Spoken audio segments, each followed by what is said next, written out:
Welcome into Duval Daily, presented by GenJag.com. I'm Jordan DeLugo. Thanks so much for tuning in here on Friday, April 18th. Been a bit of a hectic day around our household, so this is going to be the only video for today, the only show of the day. Very sorry about that, but sometimes things happen, right? So right now, we're talking about a topic that I don't even really want to talk about, right? Reasons not to draft Ashton Jeanty. And there are some legitimate reasons against drafting not just Ashton Jeanty, but the idea of a running back in the top 5 in general. Like, from a prospect perspective, I really don't have a reason to not take Ashton Jeanty. He's my second overall prospect in this class. I think he can do literally everything on the field that you could possibly ask a running back and an offensive weapon and an offensive engine to do. I love his game. But there are some legitimate reasons against drafting a running back, any running back, in the top 5, and we're going to talk about it here today. Really appreciate y'all tuning in. If you enjoy the content, please like and subscribe. So I think that there's some legitimate reasons to not take a running back in the top 5. I also think that there's some kind of not such strong arguments against it that you regularly hear.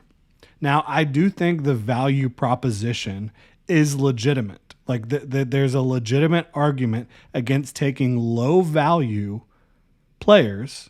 Excuse me. I don't think that Ashton Jeanty's a low value player. Arguments against taking low value positions early, very early in the draft, right? So the thing about taking Ashton Jeanty with the 5th pick, which there's some serious buzz about it right now. Obviously, the fit is easy to see with his versatility. Working in a Liam Cohen offense, absolutely. He can run from any type of run scheme, and Liam Cohen has a very diverse run scheme. So there's just a lot that you can do there. The value of a running back from a monetary standpoint, your opportunity cost is the top 5 overall pick and basically making him the 15th highest paid running back in the league. Now, do I believe that the moment Ashton Jeanty steps on the field, he's going to be better than the top 15th running back in the league? Absolutely. I think Ashton Jeanty, at very worst during his rookie year, is going to play like a top 10 running back. But the value proposition from paying somebody, to be the 15th highest paid back and getting top 10 running back status, that's not like some insane value. It's a good value, especially if he's even better than that. If he's like a top 5 running back in year 1 and you're paying him as the 15th highest paid running back, there is value there. I 100% agree with it. And that having some value. But let's not forget, we've seen Travis Etienne perform at a top 5 to 7 level from a production standpoint in this league. It's not like the cupboard's bare in Jacksonville. So how much better on the field is Ashton Jeanty going to be for you than Travis Etienne? I think he's better for sure, without question. And I mean, he's better in pass protection. He's a better receiver. He's a tougher runner, more versatile, explosive, pretty much just as explosive. But how much value is he giving you over Travis Etienne? As compared to, let's say, if the Jaguars take a wide receiver at 5, money-wise, that player will be about the 40th highest paid player at wide receiver in the NFL. So if that wide receiver hits, and I'm not saying even a specific receiver, whoever it may be, if that wide receiver hits and is even a top 20 producer at the position,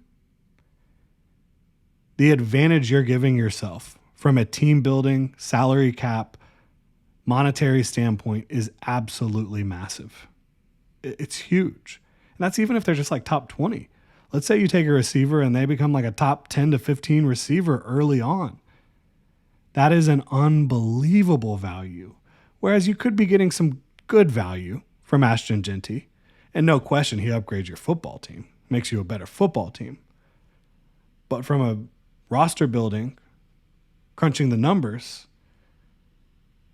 there's no question that if a wide receiver hits for you at 5 versus a running back hits for you at 5, you're getting way better value out of the wide receiver. Now, I think that is a fair and valid argument. I also think you can say you just have to get good players on your football team.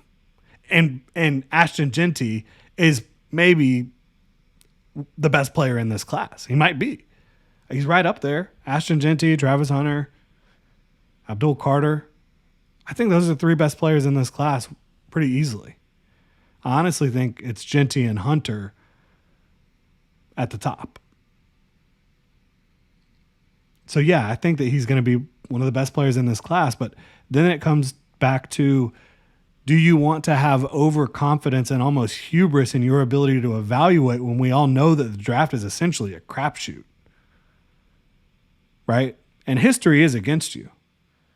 Top 5 running backs have just not really worked out, excluding Saquon Barkley. And he didn't lead his team to championships, became a free agent and went to a stacked football team and helped them win a championship.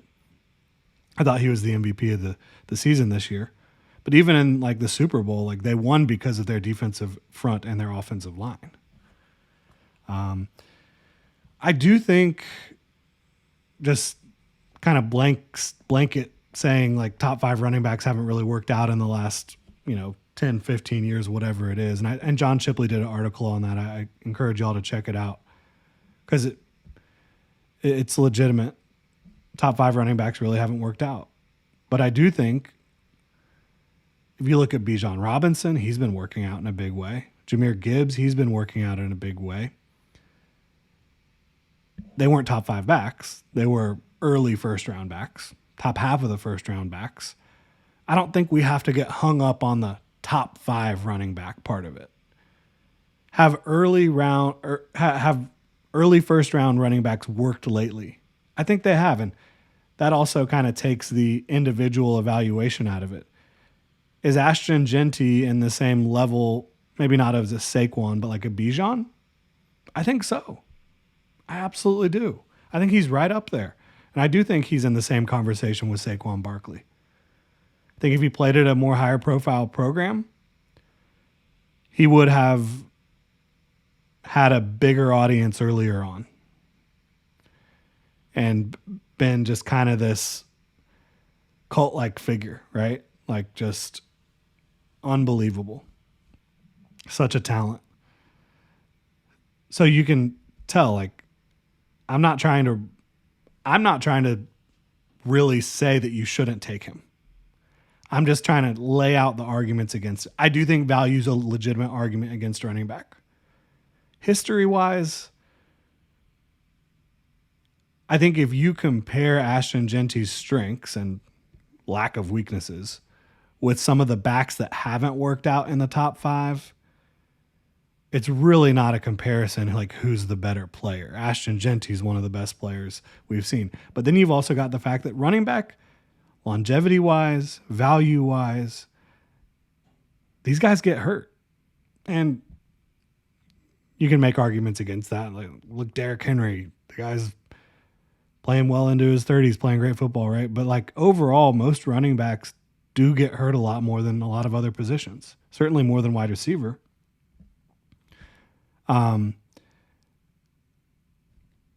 It's a tough conversation to have. It really is. And then you also have the argument like of the depth in this running back class, which I think is another legitimate argument. I do. I also kind of think that you could make that same argument about defensive tackle. Even though I love Mason Graham, Mason Graham's probably the pick I would make for the Jaguars, honestly.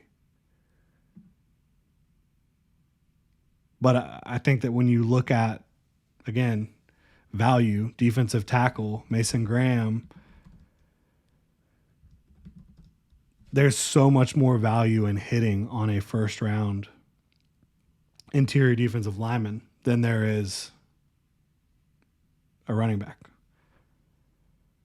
Like, if you draft Mason Graham and he hits, or any interior defensive lineman and he hits, he's getting paid in the same ballpark as Larry Ogunjobi, Bilal Nichols, Bobby Brown, Tadarius Slayton, Jaron Reed, Ashawn Robinson. Like way, way down the list. You're paying him about a little over $7 million per year. The highest paid interior defensive lineman's getting 31. There's 1, 2, 3, 4, 5, 6, 7, 8, 9, 10, 11, 12, 13, 14, 15 interior defensive linemen getting paid more than $20 million per year. If your guy that you draft, interior defensive line, hits and is a top 15 player at the position early on, again, the value you have created for your team is unbelievable. But going back to the depth of this running back class, I'm just going to name a couple guys that I think could totally end up being studs that you could get later on in the draft. Travion Henderson, he'll probably be there at 36. If you say, could we have Mason Graham and Travion Henderson, or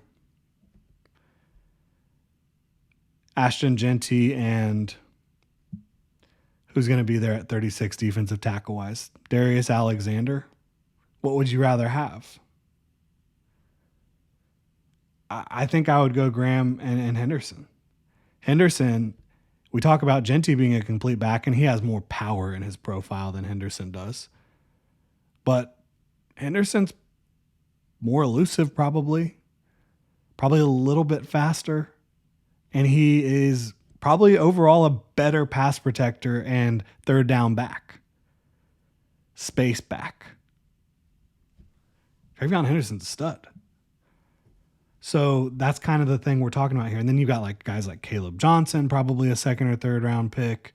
RJ Harvey, probably a second or third round pick. And RJ Harvey, to me, that's like a souped up version of Bucky Irving in a big way. I think Kyle Monungai kind of reminds me of a little bit bigger Bucky Irving. And we're talking about Bucky Irving because of what he did with Liam Cohen in Tampa last year. How about Jordan James, Bucky Irving's teammate, probably going to be a day 3 pick? How about Damian Martinez? How about the two guys you have on your roster? They're both pretty talented, Travis Etienne and Tank Bigsby, if you can clean some things up. And let's also not pretend that Ashton Jeanty didn't fumble 3 times last year. Also touched the ball like 1,000,000 times. I don't think he's going to be a guy that comes into the league and has major fumbling issues, but there are fumbles on tape. Again, I'm not saying don't take him.